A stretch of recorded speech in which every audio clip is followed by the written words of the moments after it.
Hello everyone, I'm going to be going over in this video World of Tanks and a history of its matchmaking, and also why matchmaking is actually better than ever, even though, you see a lot of people complaining about it, but why exactly are they complaining about it in today's game compared to the old matchmaker that, as you'll see in this video, it was definitely a lot more unfair. So I'm going to lay out here. First, I'm going to go through a few slides showing the matchmaker throughout the years, dating all the way back to 2012. I started the game in 2011. This won't really take into account the beta matchmaking, which was really no holds bar. You're basically going to get screwed unless you're in top tier. But anyway, let's pop into the first slide here. This is June 2012. Pre 7.5 patch, which, as you can see, basically the earliest forms of matchmaking that was from about 2011 until mid 2014.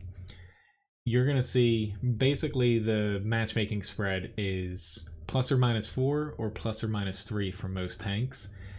The outliers are SPGs and also light tanks. For most of the game's history, SPGs only went up to tier 8, and also lights only went up to tier 5 for the most part, except for French lights and Chinese lights when they got implemented.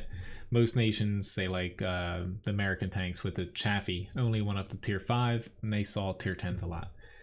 But this matchmaking, as you see here, really tier 7 seeing 10, so you have a spread of ±3 matchmaking here. And even more so, the matchmaking in the early days of World of Tanks didn't really balance out the tiers across both nations.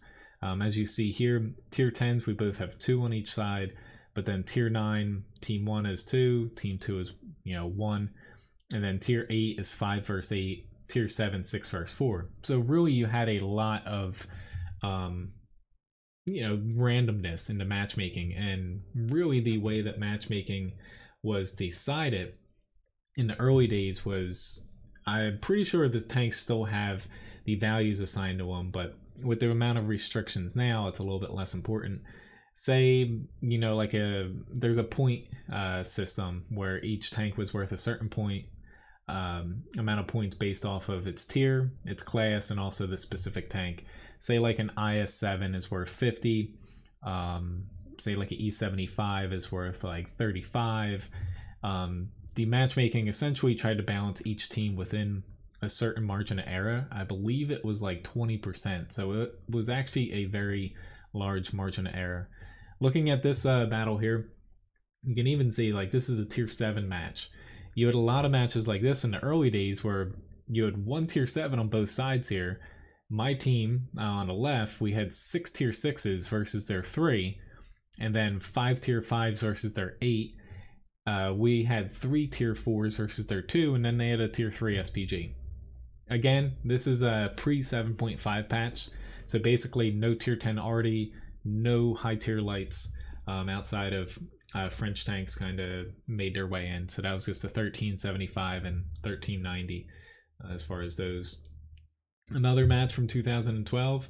This matchmaking, tier 10, you find tier 5 is the bottom tier here. And you also have some tier 6s thrown into the mix with the French light. So really, the early days of World of Tanks compared to matchmaking now, it was completely different, totally random. You didn't know, jumping into like a tier 6 or a 7 tank, whether you're going to be fighting tanks around your tier or you're going to be, faced with a mouse with no premium rounds. Let me remind you about that. There weren't premium rounds back then. There were gold rounds. Nobody really fired them because you couldn't buy them from credits. So, it was definitely unfair in the early days. And then finally, the last pre 7.5 kind of slide here. This was actually my best battle ever. I guess featured it in a video a few days ago. The T30, I got 11 kills in this match, 9,000 damage almost. We only have 1 tier 10 on both teams. And this matchmaking here, people considered this like a very fair match back in the day for the most part, because while the teams aren't equal throughout the tiers, they're within a, a decent margin of error to where people actually, I was excited to see matches like this, even if I wasn't into T30, because both teams roughly had the same, team makeups. It wasn't like they had 3 tier 10s and we only had 1.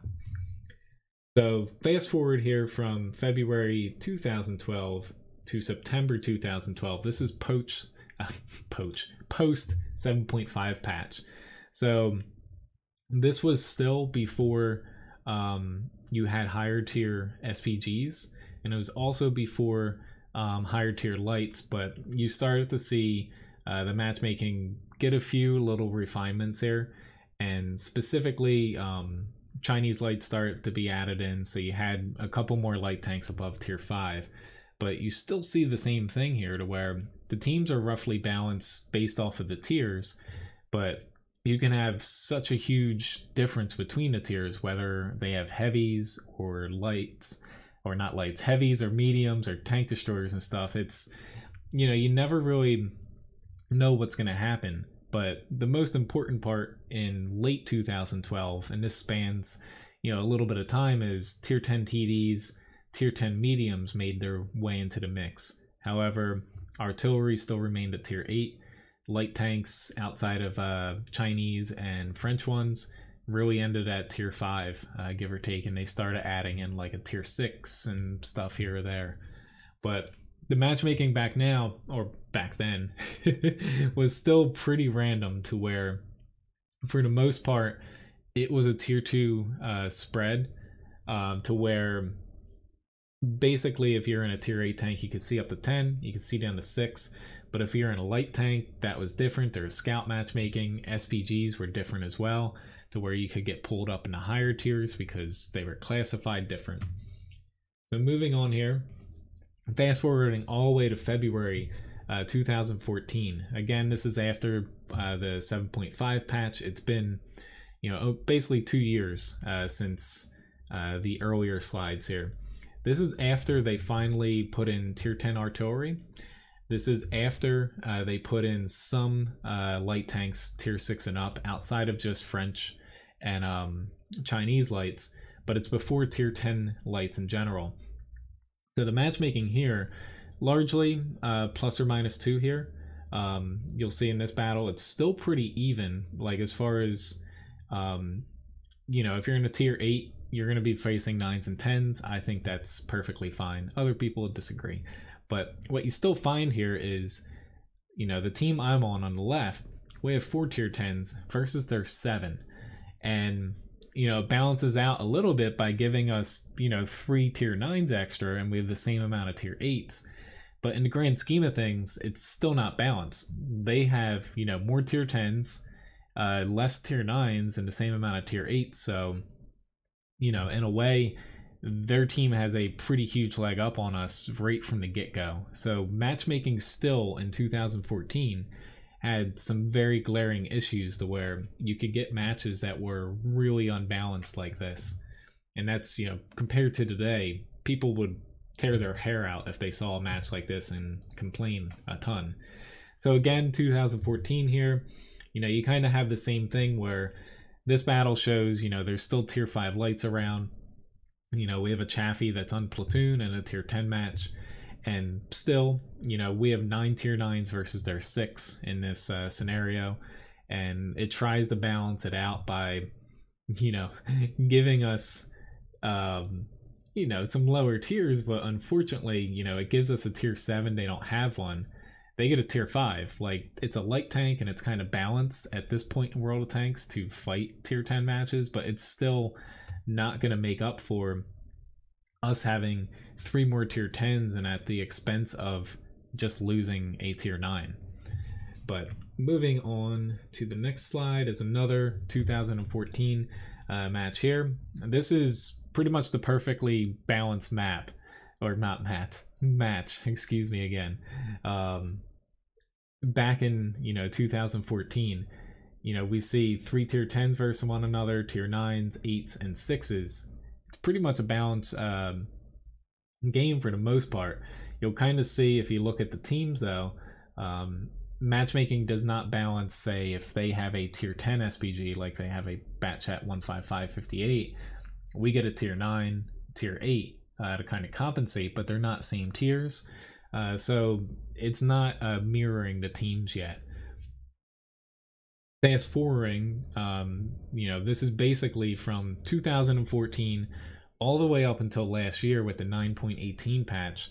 Matchmaking more or less stuck with this rough outline to where it was ±2 for most tanks, except for light tanks that still had, some had scout matchmaking, some didn't.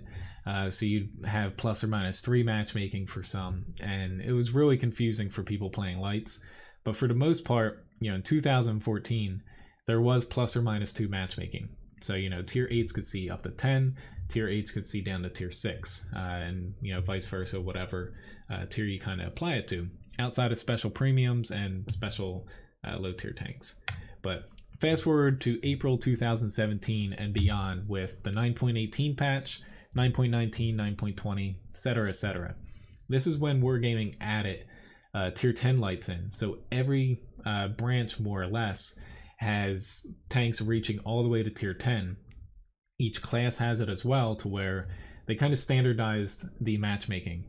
So it's kind of, to me, I was kind of surprised that matchmaking was that random. Like, I remember playing it because I played the game starting in 2011 up until now in 2000, almost 18, to where, it's such a small amount of time, the beginning 2017 until now, to where matchmaking has been in the current iteration. And honestly, it's the most strict in a good way, having like a framework in place with rules to make teams more balanced against one another. It's been a very short amount of time that this has actually been in place. Before that, it was just, ±2 towards before the 9.18 patch, but it was just random, like just chuck tanks on a team and hope for the best. But basically all matches now, still in the current iteration as of, late December here, they file 3 different follow 3 different patterns. Basically, you have same tier matches, you have matches with 5 top tier to 10 bottom tier. So for example, you have tier 10 only matches, then you have matches with 5 tier 10s and not 10 tier 9s. And then finally, you have the infamous, which people are complaining about now, the 3-5-7 setup. For example, you can have a battle with 3 tier 8s, 5 tier 7s, and 7 tier 6s in a battle. And that works pretty much for any tier.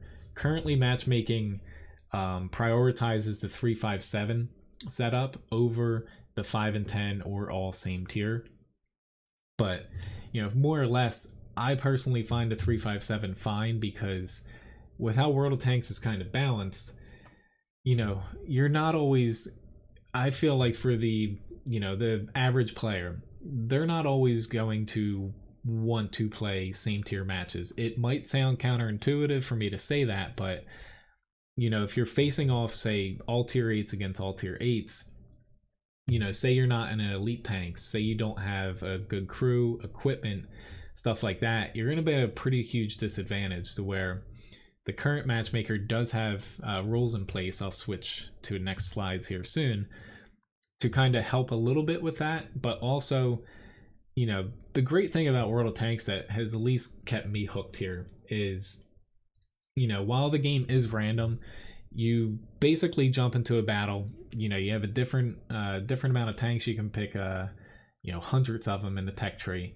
You have quite a few maps, but more or less jumping into a battle, if you were facing off against the same tier, say, every single match, or even just ±1, it takes away a lot of the randomness and kind of the, like, I hate to say it, mystery of the game, to where some matches, you're top tier in like a, say, like a type 5 heavy, and you feel like your armor's excellent, and you can actually play pretty aggressive and hopefully lead your team to victory. Other matches, you might be in that same scenario, but the enemy team outplays you, with their tier 9s, tier 8s, and say other tier 10s, and you don't have that luck to where, yes, the deck is kind of stacked in your favor, if you're at the top of the 3-5-7, but with most of the team, the middle tier and bottom tiers having 12 tanks out of the 15, it's still not like those top tanks always, just wipe the floor. People can play very well and show specific matches for that, but in the grand scheme of things, it is a decent framework to work off of, to where, yes, those top 3 tanks are important, but in the grand scheme of things, it's still a team game, and it's 15 versus 15. Now, getting into more kind of matchmaking rules that currently are in place, as of April 2017, matchmaking, pretty much every battle for random battles tries to mirror teams based off of the vehicle types and roles.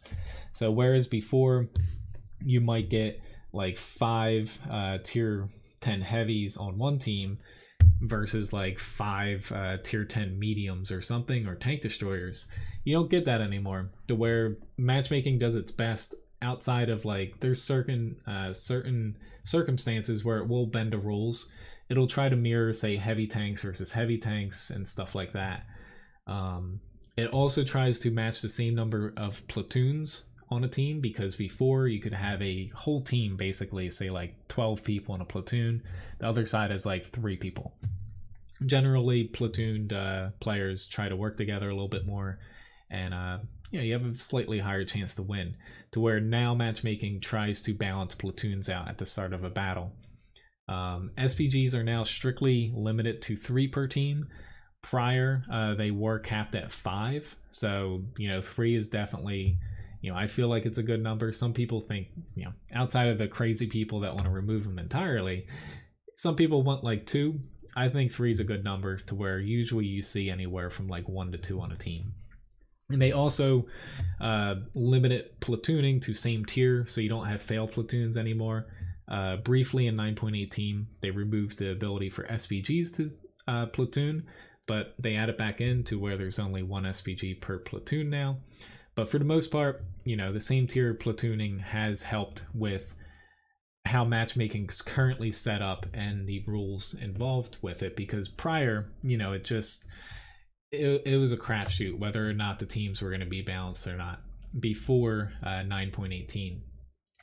Finally, the last set of rules that matchmaking now factors in which types of maps you play. Say you have feared 2 battles or something recently, and specifically your last battle, matchmaking will try to put you on a different map now and not duplicate it. At the very least, try to put you on, say, the other team to start with.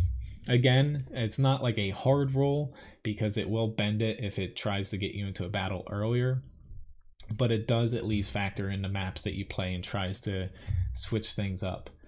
Now, lastly, let me move my camera here so you can see the text a little bit better. It also tries to take into account, I briefly mentioned it earlier, whether or not you're top, middle, or bottom tier recently, say in the last several battles. It's not just the last battle. I believe it bases it off of like the last 3 to 5 battles. So say you get a few battles in a row with the 3-5-7 setup, where there's 3 top tier tanks, 5 middle tier, and 7 bottom tier. Say you're on the bottom tier every time in, say, 3 battles in a row. Matchmaking will try, unless, again, say there's low population or something, it'll try to put you at the very least middle tier, top tier in a 3-5-7, or it'll try to put you in a same tier, or one of the 5 and 10 matches where there's only 5 top tier and 10 bottom tier, with only a 1 tier difference.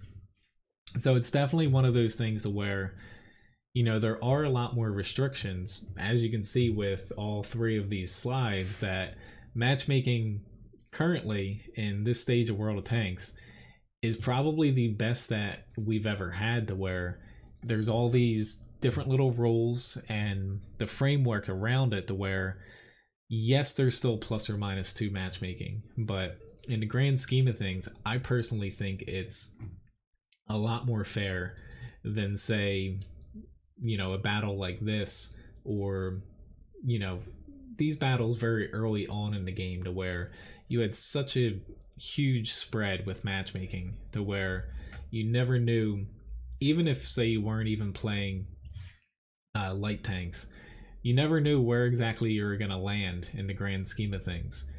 Which, let me start a video here. This kind of is from the heyday of the Type 59 here. Back when, as you can see here, we have down to tier 4 tanks in this battle with the Type 59. Ended up just steamrolling the team here for 8 kills, but you know, more or less playing it back here. Most of the battles I got in the Type 59, you know, you could pretty much just roll across and people couldn't penetrate you. That was a very big thing for most of World of Tanks' history and the history of matchmaking here. To where nowadays, yes, there are some outliers, say a mouse in a 357 setup, and the enemy team has like tier 8s and stuff shooting you without premium rounds. But kind of the point I'm getting across here is I see tons of people complaining about matchmaking right now, to where, yes, you should voice your opinion if you have, you know, a gripe against matchmaking, but so many people, like, you know, bash matchmaking right now, to where they make it out to be this terrible thing where, you know, it's only been since April 2017, when 9.18 landed, that we have all these different restrictions with matchmaking for, you know, the betterment of matchmaking in the game. And that's, you know, such a small little slice, to where it's the best time to honestly play World of Tanks, to where, yes, you're never going to get in random battles. Like, I don't think Wargaming's ever going to do it. Restricting tiers to where you're never going to have, say, a ±1 or ±2 battle. I don't think they'll ever do that, because with how World of Tanks is modeled, they've even stated it, there's people that like, you know, to where, say you're grinding up the tiers and you're getting up to tier 9 and 10, they like matches to where you're kind of top tier against lower tiers. To where, yes, some people might scream, well, that's not fair for the people with lower tier tanks. Honestly, though, you know, I hate to say it, but life isn't fair. But to me, some of the most fun matches I've had in World of Tanks, even outside of this matchmaking, to where you have ±2 matchmaking, is when you're bottom tier and you completely outplay, say, higher tier tanks, or you do so well in your team. As you can see here in the Type 59, no one can even penetrate me from the front.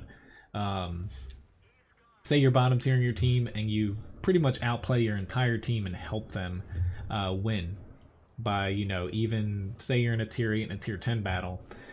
As a tier 8, you get top damage, top assists, stuff like that. Those are some of the most fun matches that at least I have had in World of Tanks, to where, yes, when you're bottom tier, they don't come around all that often, but for the most part, it's still a team game.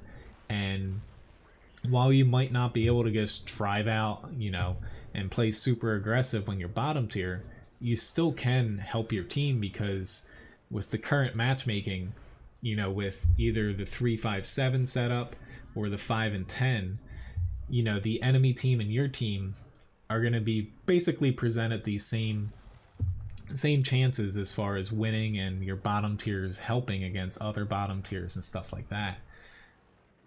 Yes, you know, people are still probably going to complain about this until Wargaming either just, you know, tells them never going to happen, or they implement further changes. But to me, if you want same tier battles, I don't want to rant too much here. I'm trying to keep the video kind of short. If you want same tier battles, there's strongholds available to you. There's clan wars. There's even ranked battles, which are new and they do seasons. To me, that's kind of the outlet for people that don't like matchmaking. You can definitely find a clan, you know, even like tournaments and stuff you can do. Not that they're as plentiful as they used to, but strongholds, definitely ranked battles, to where that's where any complaints about matchmaking, if you want your skill-based matchmaking or very highly competitive matches, play those. But random battles, Wargaming, you know, they have a formula here, which, you know, as of this year in 2017, they improved matchmaking to what it is now. to where why would they break what pretty much works for the large extent of the player base, to where, you know, whether you want more challenges presented to you, because honestly same tier matches would make the game harder on a battle to battle basis, because whether you're a good player, below average, or just an average player, if you're against the same tiers all the time, say if you place tier 7, you're always against 7s, tier 9 against tier 9 all the time, you're gonna find that the game's a little bit more frustrating, and it takes out a lot of those special moments to where you kind of feel like you're carrying your team, or you pull off something in a lower tier tank against a higher tier that helps your team to win. It just kind of smooths the game out and takes out, yes, some of the lows, but it takes out a lot of the highs of the game as well. But anyway, hopefully you enjoyed the, watching this video. Kind of laid out the differences with matchmaking throughout the years. As you see with this battle kind of playing in the background here, Type 59, that's kind of where it got its status from, was the old matchmaking, to where back when the Type 59 was at its height, it was plus or minus 3 matchmaking, to where it could see down to tier 5 tanks, and then tier 4 lights, tier 4 arty, and I believe tier 3 arty at times. I forget with the tier 8 arty, the matchmaking. But in the grand scheme of things, I think everyone can kind of agree that the current matchmaking is much better than the old matchmaking. And honestly, to me, it's the best matchmaking ever in World of Tanks currently for standard battles. Is it perfect for everyone that plays World of Tanks? No. But is it, to me, almost perfect? I think it's fine for random battles, considering they're adding in ranked battles more often. We're going to have seasons for that coming up here soon after the holidays. Strongholds, they always improve strongholds. They're pretty fun and competitive. Plus you gain, fighting with your clan with the bonuses, you gain a lot of experience and credits doing strongholds as well. Plus you have clan wars, to where I feel like random battles with the matchmaking they currently have, I'm fine with it. Really, people are always going to complain about something, and matchmaking kind of has taken a brunt of that. But to me, there's bigger problems in the game than matchmaking. Hopefully, this video kind of helped you form a little bit better of opinion about it. Let me know in the comments whether you agree or disagree. It should be interesting. But anyway, thank you very much for watching, and have a very nice day. Hopefully I'll see you on another video sometime soon. Have a good one.